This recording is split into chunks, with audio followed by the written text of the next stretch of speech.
Time मैंने proper लिखा आप लोगों को बताने के लिए। 4:30 से 5 का जो टाइम है मॉर्निंग का, सर्काडियन क्लॉक का जो रिसर्च है वो क्या बोलता है, इस टाइम बॉडी का टेम्परेचर है वो लोवेस्ट होता है। ठीक है, अब ऐसे में अगर आप एसी में सोएंगे तो आपको upper respiratory tract infection, sinus जैसी प्रॉब्लम, ठीक है, कोल्ड, कफ, रिनाइटिस, ये होने के चांसेस सबसे ज़्यादा है। ये जो चीज़ें हम बता रहे हैं ना, एक बार 1 महीने के लिए करके देखो सारे।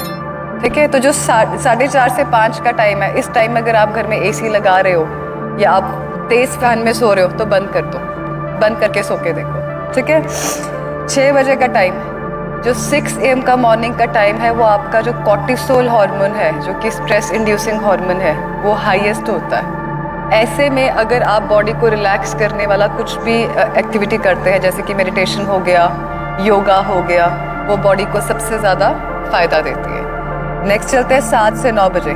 7 to 9 AM का टाइम जो है आपका जो वाइटल फोर्स है आपके स्टमक में होती है, पेट में, तो मैक्सिमम जो आपके डाइजेस्टिव जूसेस हैं वो 7 से 9 बजे के बीच में बॉडी में रिलीज होते हैं। तो 7 से 9 बजे के बीच में अगर आप दिन का पहला मील खाते हैं तो सबसे अच्छा डाइजेशन उसका होता है, सबसे ज़्यादा उसका गुड आउटकम आता है।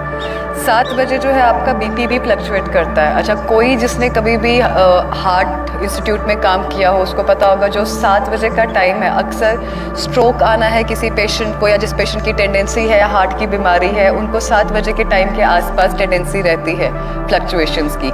तो ऐसे में अगर कोई आपके घर में पेशेंट है जिसको बीपी की प्रॉब्लम है या हार्ट डिजीज़ है या ऐसा कुछ भी सिनेरियो है, कोशिश करो कि उस इंसान को गुस्सा नहीं है। अगर कहते हैं ना सुबह सुबह क्या सड़ी सी बात कर दी, गुस्सा क्यों कर रहे हो, सुबह सुबह नहीं गुस्सा करते होते, कह देते हैं ना ऐसे, क्यों? क्योंकि जो 7 AM का टाइम है, रिसर्च क्या बोलती है, जो आपका वाइटल फोर्स है that is in your, that enhances your, that affects your cardiac activity and your BP. ऐसे में अगर पेशेंट कुछ भी ऐसा करेगा जिसकी वजह से वो गुस्सा खा के बीपी हाई करेगा, that can be harmful for his heart condition.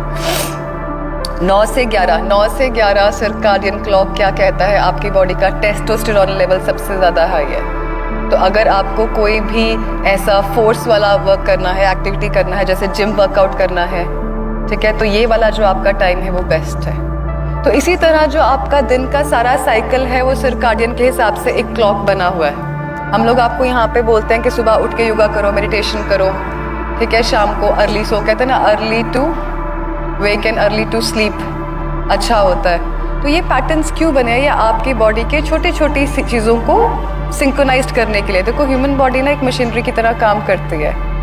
Her machinery की सेटअप और डिफ़ॉल्ट सेटिंग अलग अलग है। हम लोग यहाँ पे हर वो चीज़ कोशिश करते हैं। इंटीग्रेटेड का मतलब ही यही होता है कि हर चीज़ को कंबाइन करके यूज़ करना जो पेशेंट के लिए बेनिफिशियल हो।